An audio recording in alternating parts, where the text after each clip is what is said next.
keeps getting worse. Here are the facts. The White House does not know how many Americans are left in Afghanistan. They say they might tell us tomorrow. President Biden won't commit to keeping troops on the ground till every American is out. And the administration continues to bow to Taliban demands. Those America promised to rescue from certain death by the terrorist regime in Kabul now have their own message for the president. Mr. Biden, you did this, you planned this, you made the deal with the Taliban. This is the consequences of it. This is the repercussions of it. Mr. Biden, it's your ill calculation. You were against Trump, now we are against you. Those people fought and risked their lives for America. Now we're leaving them in Afghanistan.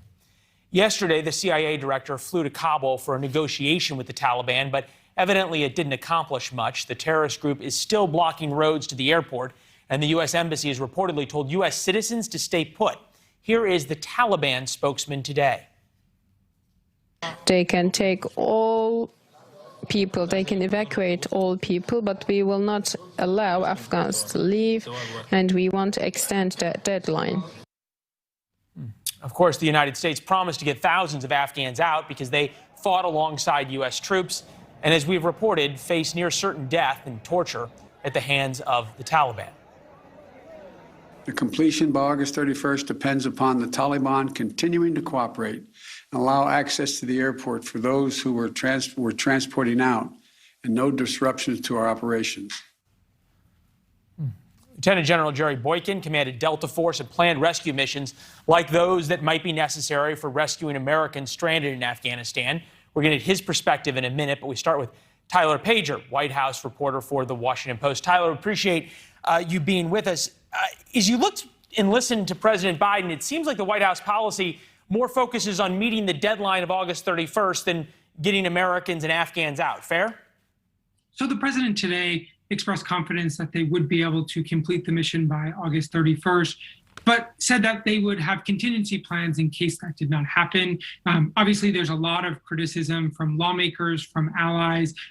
He met with the G7 today and with veterans about the uncertainty about completing that mission. And so it remains unclear whether that is going to It's interesting, be accomplished. Do you understand from the White House what the mission is? Because it seemed the goalposts seem to keep changing.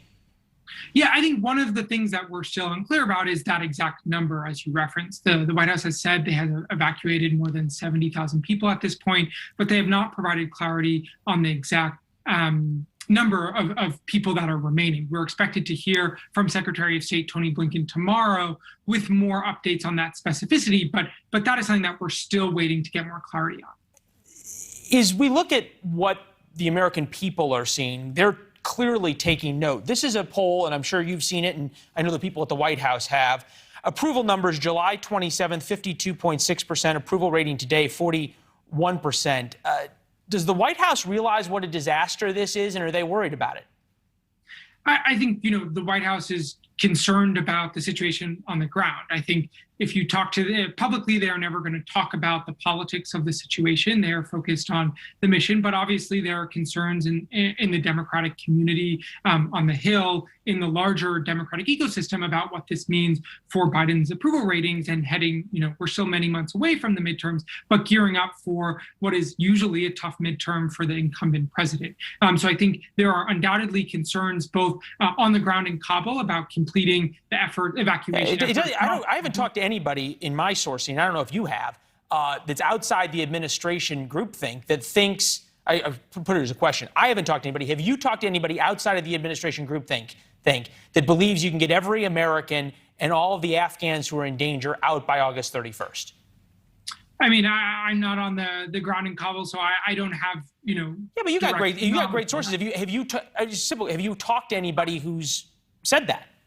I think inside the administration, they are confident of that. I think, they're confident that they are going to complete the mission. But to your point, there's a lack of clarity about what that mission is. Is it every single vulnerable Afghan? Is it all the Afghan allies, the SIV? Forgive me if I'm wrong, Tyler, but when the president walked off today, he wouldn't even guarantee that every American got out, right?